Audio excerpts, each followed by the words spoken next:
Samantala, patuloy pa ring binabayo ngayon ng malalakas na hangin at ulan ang probinsya ng Batanes. Sa kabila nito, mahigpit pa rin na nakabantay ang mga otoridad doon para sa agarang pagresponde.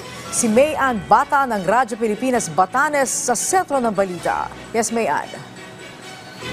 Or matapos ang pananalasan ng Super Typhoon Julian, isa na namang Super Typhoon ang naranasan sa lalawigan ng Batanes. Ito ay ang Super Typhoon Leon. Hapon pa lang kahapon ay unti-unti nang naramdaman ng malakas na bugson ng hangin. Dala ng Bagyong Leon kasabay ito ang mga panakanakang pag-ulan. Kaya naman naging pagpapaalala at panghihikayat ng iba't ibang MPRRMO sa probinsya sa nais mag-evacuate lalo na sa mga nakatira sa bahay na gawa sa nitrate materials. Magdumag na naranasan ng mas palalakas na buhos ng hangin, gayon din ang palalakas na buhos ng ulan. Inyuhan bawat isahan, maaari ay huwag na lumakas sa kasagsagang bagyo, siguro ang ligtas ng mga ito. Samantala hanggang sa mga oras, ito na nasilipling ang buhos ng hangin na sinasabayan ng pag-ulan.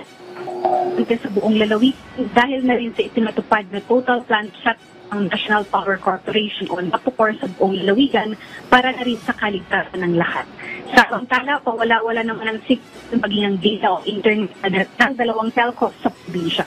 Nakaantabay pa rin ang health equipment and vehicles ng DPWH at ilang mga pribadong sasakyan sakaling magkaroon ng land or rock slide sa mga pangunahian patungong sa municipalities ng Batan Island.